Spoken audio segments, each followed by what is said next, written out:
momento de saludar a nuestro invitado de la fecha. Estamos con Wildo González, economista de la Casa de Bolsa Puente. Wildo, ¿qué tal? ¿Cómo te va? Muchísimas gracias por venir. Muchas gracias por la invitación y un saludo a la audiencia. Wildo, en el panorama global se está teniendo relativa incertidumbre sobre todo con lo que ocurre con los Estados Unidos. Hay mucha expectativa respecto a lo que está ocurriendo, sobre todo en esta economía. Wildo, bajo tu análisis, bajo tu visión, ¿cuáles son las principales cuestiones de la economía global actualmente? ¿Cuáles son los principales puntos que hay que tener en cuenta dentro de este momento? Y bueno, ¿cómo podría esto ir afectando también a la economía de Paraguay? Bueno, para empezar, esta es una semana bastante interesante en términos de la economía internacional. Ahora dentro de un momento va a publicarse el dato de inflación de Estados Unidos, que es un dato bastante importante. Y mañana vamos a tener la decisión de tasa de política de la Reserva Federal, que es el Banco Central de Estados Unidos. Y prácticamente, como todos probablemente saben, es casi como el Banco Central del mundo, básicamente, son los que determinan gran parte el ciclo financiero mundial.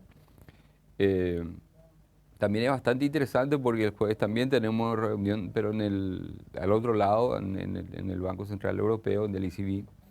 Ahí, en ambos bancos centrales grandes, el escenario es bastante similar, pero un poco disímil. El mercado espera que la Reserva Federal mantenga la tasa de interés en la reunión de mañana.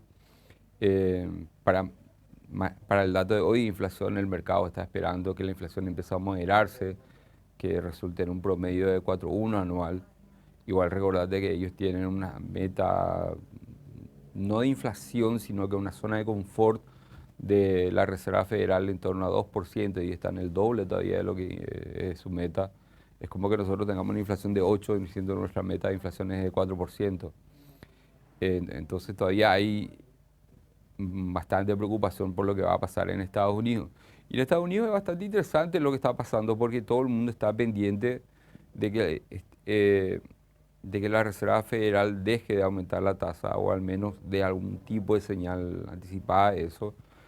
Hay algunos indicadores financieros que siempre suelen ser como indicadores líderes de estrés o más que nada de recesión, por ejemplo, la, la pendiente de la curva de rendimiento, que es la pendiente de la curva de rendimiento, la diferencia entre los bonos de corto plazo y de largo plazo, cuando eso se vuelve negativo, cuando la tasa de interés de corto plazo es más alta que la de corto plazo, suele dar a entender que se aproxima un periodo de recesión. En esta vuelta se invirtió la tasa eh, de las curvas de rendimiento, por lo tanto mucha gente espera que en algún momento la economía americana entre en recesión. Lo que nadie sabe es qué tipo de recesión va a ser, cuál va a ser la intensidad que va a ser. Hay momentos en el que el mercado se vuelve un poco optimista, hay un momento que cree que va a ser una recesión suave, hay momentos que creen que en realidad va a ser una recesión profunda. Entonces hay bastante incertidumbre todavía de eso de qué es lo que va a pasar en la economía americana. Y un hecho que todo el mundo siempre mira o está muy atento y que también creo que también determina en parte también el accionar de la Reserva Federal es la situación del mercado laboral americano. Fíjate que ellos tienen una tasa de desempleo que creo que está en torno a 3-4%, una cifra bastante baja, muy por debajo de la tasa de desempleo neutral de lo que tienen diferentes estimaciones de mercado o incluso de las propias reservas federales. Que recordate que la Reserva Federal es un conjunto de reservas federales, entonces cada reserva federal tiene su staff y su gente estudiando y hacen investigación relacionada a eso. Pero volviendo al tema del mercado laboral, tasa de desempleo de 3,4%, pero ellos tienen también un índice vacante, que tenía la cantidad de puestos disponibles que existen en la economía. Y es bastante interesante porque esa tasa de vacante está en torno al 6%, 6 algo, no me recuerdo exactamente. Pero el punto es que la economía americana, el mercado laboral está tan dinámico que hoy en día en la economía americana, para cada desempleado existe casi dos puestos disponibles. Y eso pone presión a los salarios. Y la presión a los salarios hace que la gente tenga todavía ingreso. El ingreso personal disponible todavía está bastante robusto. Y de hecho los datos recientes del primer trimestre muestran que el consumo privado fue bastante dinámico. Entonces, el tema es que la Reserva Federal va a tratar de alguna forma de frenar el dinamismo del mercado laboral, no porque quiera entrar en una recesión, sino que porque esos salarios y ese exceso de consumo después se traduce en inflación. Entonces lo que ellos quieren volver a un nivel de inflación que para ellos es el estable a largo plazo, en torno al 2%, y para eso ellos suben la tasa de interés y van a tratar de enfriar la economía, especialmente el mercado laboral, para tratar de tener una tendencia un poco más suave en la inflación y en la economía. Recordate que siempre el objetivo de los bancos centrales es tratar de minimizar los ciclos, o sea, no evitar los ciclos. Entonces, eso es lo que ellos están tratando de hacer. Ahora, ¿cuál es el problema? Y el problema acá siempre sale con el chiste, a veces que algunos hacen. Hay varios trabajos académicos que muestran de que si pensamos que las recesiones son un asesinato y pensar en esos juegos de quién fue el asesino, esos tipos de juegos de mesa que juegan los niños, uno puede jugar ese juego 1000 veces y la mayor parte de las veces siempre sale que es la Reserva Federal. O sea, la mayor parte de las veces siempre una suba en la tasa de la Reserva Federal, la mayor parte de las veces está acompañada por una recesión. No necesariamente de una intensidad muy fuerte, pero está acompañado.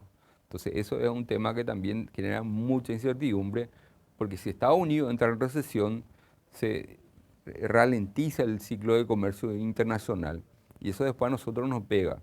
Nos pega de manera más directa en los precios, probablemente la parte de los combustibles y la parte de las sojas que exportamos nos puede llegar a afectar de alguna forma, podemos llegar a tener términos de intercambio no favorables, eso hace que nuestras exportaciones netas sean menos intensas. Y la otra cosa que nos termina pegando es por el efecto indirecto que tenemos en nuestros socios comerciales. Nosotros no estamos tan conectados a los mercados financieros internacionales como está Brasil, por ejemplo, por el tema de que no tenemos no residentes puestos en moneda local. Entonces, en un momento de turbulencia, no es que los capitales salen directamente, sino que van lentamente saliendo. Pero sí nos pega por la parte del arbitraje que hay muchas veces, en la parte, especialmente en la parte de moneda, pero nos pega más en la parte del comercio exterior. Cuando ya en la recesión en Estados Unidos le pega a Brasil, le pega a Chile, le pega a nuestros socios que están al otro lado del mundo, entonces ahí ya nos empieza a pegar. O sea, Paraguay no estamos inmunes a eso, hay canales financieros en los que nos pegan más directamente, pero el impacto más fuerte siempre se da de manera por el comercio exterior y se da de una manera un poco más lenta. Mm. Wildo, ese tema del techo de la deuda estadounidense, ¿se considera ya un tema zanjado tras el acuerdo con el legislativo o tiene todavía ciertos efectos o turbulencias que podrían sentirse en el mercado internacional? Y puede generar todavía algún tipo de turbulencia. La parte principal se pasó. Recordate que fue bastante turbulento todo eso, incluso ocasionó que las tasas de los bonos del Tesoro de muy corto plazo aumenten bastante por la prima que el mercado pedía para poder retener esos bonos. Entonces eso hizo incluso que eh, vean mucho ruido con eso, le pegó a mucho. Pero eh, yo creo que está gran parte zanjado, o sea, yo creo que eso ya no debería ser un problema. Ahora, los problemas que puedan llegar a surgir por el lado fiscal en el tema americano siempre va a ser algo bien complejo. Fíjate que el tema es que ellos tienen, como toda política fiscal, tienen reglas fiscales. ¿Viste? Como la regla que nosotros tenemos, nuestro tope, nuestra deuda es 1.5, y hay gente que, aparte de tener la regla sobre el déficit, tienen reglas sobre los niveles de deuda que tienen que llegar. Y de hecho, algo bien interesante que probablemente a muchos se le está pasando, no está teniendo en mente, parte de la reforma de la ley de responsabilidad fiscal que está acá en nuestro Congreso, tiene también una especie de techo de deuda que nosotros vamos a tener que tratar de respetar. Entonces, eso es algo que muchos países tienen. Estados Unidos se le pasó la mano, para no decir un poquito, se le pasó bastante. Eh, y entonces ellos van a tener que tratar de solucionar eso. Ahora, ¿cuál es la ventaja que ellos tienen? Es que ellos son el común denominador en términos de moneda del mundo, entonces pueden permitirse ir un poco más allá de lo que probablemente deben. O sea, cosa que nosotros no podemos hacer. Un país normal con un techo de deuda que llega al límite, probablemente va a tener un problema bastante serio. O sea, no va a ser simplemente hacer más deuda como probablemente ahora terminan haciendo. Entonces, igual no es simple, pero tampoco va a ser un problema ahora en el corto plazo. Wildo, en líneas generales, ya comentabas el caso de los Estados Unidos, pero a nivel global tengo entendido que se espera un crecimiento económico, pero bastante moderado. Es decir, la actividad económica en el mundo probablemente tenga una tendencia positiva, pero sea bastante ralentizada, por decirlo de alguna manera. Y entiendo que en la región también se tienen perspectivas relativamente humildes, por decirlo de alguna manera, ¿verdad? Se tiene Sí. una perspectiva de crecimiento económico pero no muy elevada. En ese sentido, Paraguay destaca un poquitito teniendo en cuenta de que se prevé un mayor crecimiento económico dentro puntualmente de nuestro país, pero también afecta que el resto del mundo crezca poco. Wildo, ¿cómo analizas más o menos ese punto? Bueno, hay un tema bastante importante que está bien relacionado al efecto post-pandemia que causó un quiebre estructural en muchas economías.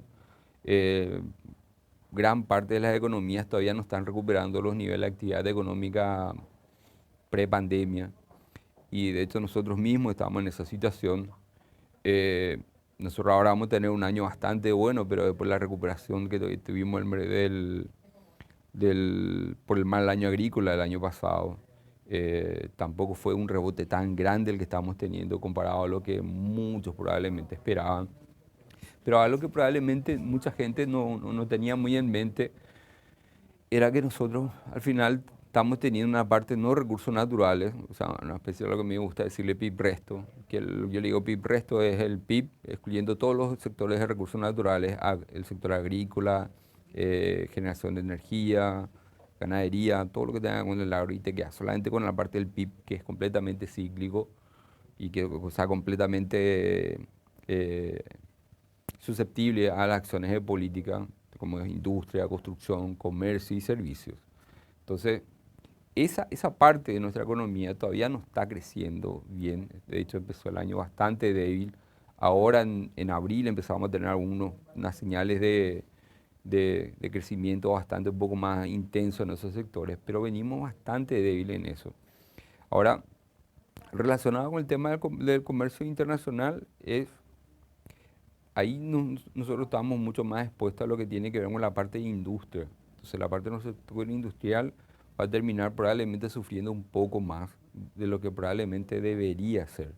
Por la parte de nuestro sector exportador. ¿Por qué? Porque el resto al crecer menos van a demandar menos y especialmente tenés el canal este de incierto de que probablemente Estados Unidos o incluso a Europa puedan entrar en una especie de recesión o desaceleración bien intensa que va a afectar a nuestras exportaciones industriales probablemente.